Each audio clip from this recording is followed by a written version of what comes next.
Hey, bonjour, que l'appel amour de Dieu soit avec toi. Comment ça va tout le monde?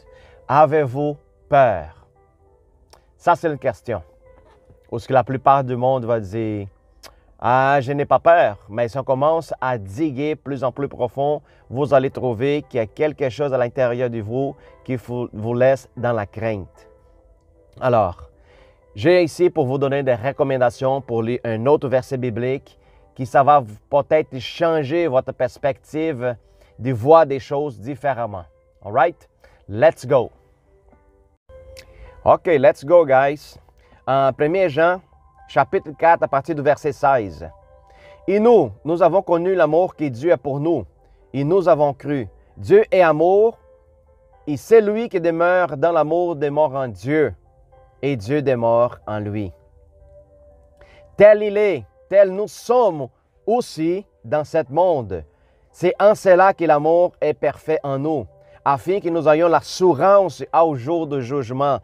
Nous sommes en Christ, puis Christ est en nous. C'est comme ça que nous perfectionnons dans l'amour. Nous identifions avec lui à 100%. Et tu ne peux pas identifier avec Christ à 99%. Il faut que ce soit à 100% pour que nous soyons perfectionnés en lui, en amour. Verset 18. La crainte n'est pas dans l'amour, mais l'amour parfait bannit. Écoute bien ça, là. Bannit complètement la crainte. Car la crainte suppose un châtiment. Et celui qui craint n'est pas parfait dans l'amour. Alors, la crainte, ça nous donne une position d'esclavage. OK? Un châtiment, quelque chose qui ça nous rend difficile de grandir en Christ. La crainte, c'est quelque chose qui nous empêche de grandir, d'avancer, de progresser en lui. Pour nous, le verset 19, pour nous l'aimons parce qu'il nous a mis premier. Si quelqu'un dit « J'aime Dieu » et qui haït son frère, c'est un menteur, car c'est lui qui n'aime pas son frère qu'il voit. Comment peut-il aimer Dieu qu'il ne voit pas? Et nous avons en lui sept commandements, qui c'est lui qui aime Dieu, aime aussi son frère. Wow! C'est fantastique, c'est formidable et elle est puissante cette parole. Alors, mon frère, ma sœur, avez-vous peur encore? Après avoir lu cette verset, qu'est-ce qui vous cause la peur? OK? La peur, il dit la parole et elle est claire, ça nous produit un châtiment. Puis l'amour, cependant, il nous donne une assurance dans les journées de salut. Pourquoi? Parce que nous sommes couverts avec cet amour. Il y a beaucoup de gens aujourd'hui dans la société qui ont un problème de peur immense dans leur vie. Savez-vous c'est quoi avoir l'assurance? Si on a la peur c'est déjà une goutte de doute. La peur, c'est une goutte d'ignorance. Elle est une goutte d'incertitude.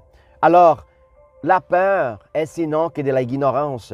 Une personne qui, une fois, connaît l'amour, a la connaissance de la puissance de l'amour qui était déposée pour sa vie, la crainte, la peur, elle est complètement bannie de sa vie. OK? Nous marchons avec assurance, nous marchons par la foi. Le juste vivra par la foi. Alors, il faut comprendre, marchons avec la tête par en avant, pas par en bas, comme si nous ne savions pas où ce qui allait. Alors, lève-toi ta tête et marche avec assurance de qui tu es en Christ. Tu es un enfant de Dieu, tu as été choisi, élu par lui pour marcher, pour défier les forces des ténèbres, pour combattre toutes sortes de maladies, d'infirmités, la difficulté de la vie pour que tu marches à travers. Tu es fait pour démolir des montagnes, pour parler à des montagnes. Lance-toi à la mer, dégage de mon chemin. Dieu te rend fort, mais important cette connaissance de cet amour. Je vous dis, la crainte, la peur est sinon que de la ignorance. OK? Les gens périssent. Périssent pourquoi? Parce qu'il manque de la connaissance. Une fois que tu comprends l'amour qui était donné pour toi, tu vas voir que des portes s'ouvriront devant toi. Malgré la situation difficile qui peut être en train de passer, ça ne va pas te causer un problème d'avancer, de vivre une vie de joie. Pourquoi? Parce que l'amour il couvre une multitude d'offenses. Les gens qui vont venir vers toi, qui vont parler toutes sortes de mauvaises choses dans ta vie, tu ne vas rien savoir, tu ne vas rien trembler à propos de ça. Ça va causer aucun souci à propos de ta vie. Pourquoi? Parce que l'amour couvre aussi une multitude d'offenses. Comprendre une chose, ça va être beaucoup plus facile pardonner les gens quand on comprend la puissance de cet amour, quand ils obtiennent cette connaissance. Les gens qui ont grandi tel qu'enfants, ils ont vu la référence des pères et mères comme les symboles maximes de l'amour. Alors, une fois que cet enfant il était battu, opprimé, c'était rejeté pour leurs parents, elle commence à voir l'amour avec quelque chose d'irréel. Il commence à voir l'amour comme quelque chose qu'elle ne devrait pas voir assurance. C'est pour ça qu'il y a beaucoup de monde aujourd'hui encore, j'ai dit même des chrétiens, qui ont la difficulté de l'aimer. Pourquoi? Parce qu'ils ont souffert pendant leur enfance. Ils ont souffert à propos d'un mari qui l'a abandonné, une femme qui l'a laissé pour un autre. Ils ont souffert parce qu'ils étaient maltraités pour ses parents qui étaient abandonnés pour ses enfants. Alors, il dit que l'amour, c'est qu'ils ont une illusion dans cette époque, dans ce système. Je vous dis, l'amour dans ce monde, il est faible. Cependant que l'amour qui vient d'en haut, il est parfait. Il est abondante. C'est un amour qui régénère, c'est un amour qui transforme, qui ramène la personne qui était complètement battue, puis la met dans une position de royauté. Puis c'est ça que le Seigneur Jésus veut faire avec toi, puis avec toi. Il est déjà fait dans ma vie. Les gens qui sont en train de parler mal à mon dos, qui sont en train de préparer quoi que ce soit pour essayer de me détruire, je ne crains pas. Je mets ma confiance, mon assurance dans celui qui m'a mis avant que je vienne au monde, avant même des nids, même avoir des connaissances de qui je suis. Alors lui m'a mis, m'a préparé un corps, m'a préparé un amour inébranlable. Même que pendant ma jeunesse, je ne faisais pas connaissance de cet amour, mais dans la difficulté, dans la tribulation dans laquelle j'ai passé avant, j'ai connu la merveillosité de l'amour de Jésus pour ma vie. Alors, ça c'est une recommandation que je vous laisse, vous qui ne connaissez pas encore l'amour du Père, ok? Lui est là avec la main devant vous, en train de vouloir vous soutenir, pourvoir vos besoins, en train de vous consoler dans vos afflictions. Alors, donne l'opportunité à Jésus-Christ d'y entrer dans ton cœur. Rends-toi dans un lieu secret, dans ta chambre, dans ta maison. Parle avec lui en secret. Parle-lui, confesse-lui ta douleur. Confesse-lui qui t'es fatigué avec cette vie d'offense, cette vie de péché, cette vie qui ne te rend pas heureux. Malgré que tu sois riche, malgré que tu penses que tu as une vie joyeuse, mais arrivant la nuit à la maison, tu pleures parce que tu es tout seul, tu as abandonné, tes amis sont proches de toi. Sinon, à cause de ta condition sociale, à cause de ta condition au niveau des finances, parce que tu es une personne cool, tu es un gars qui est débrouillard. Mais je t'ai dit, quand tu es tout seul, quand tu es tout seul dans ta maison, tu te sens une personne complètement abandonnée. Alors, Jésus-Christ est là pour te supporter à n'importe quelle place, à n'importe quelle situation.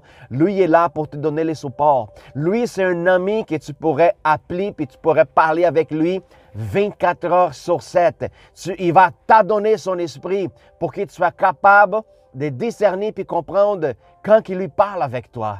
Jésus parle d'une manière douce, d'une manière simple. Pourquoi plusieurs personnes n'écoutent pas le Seigneur, n'écoutent pas sa voix? Parce que les gens attendent quelque chose grand, extraordinaire, quelque chose comme un tornade, comme un éclair. Non, lui, c'est subtil, c'est comme un petit vent qui souffle à l'après-midi, comme un petit rayon de soleil au coucher du soleil. Lui, il parle d'une manière douce, simple, aimable. Alors, il faut comprendre, à travers le Saint-Esprit qui dépose à l'intérieur de nous autres, qui nous donne la garantie, la certitude que nous sommes enfants de Dieu. C'est le sceau de la garantie de notre salut. C'est à travers de cet amour qui, une fois que je comprends, j'ai capable de me mettre devant le Père avec assurance dans les jours des jugements, en sachant qu'il y a quelqu'un qui a payé le prix pour moi, quelqu'un qui a supporté mes afflictions, quelqu'un qui a effacé mes offenses, quelqu'un qui a tout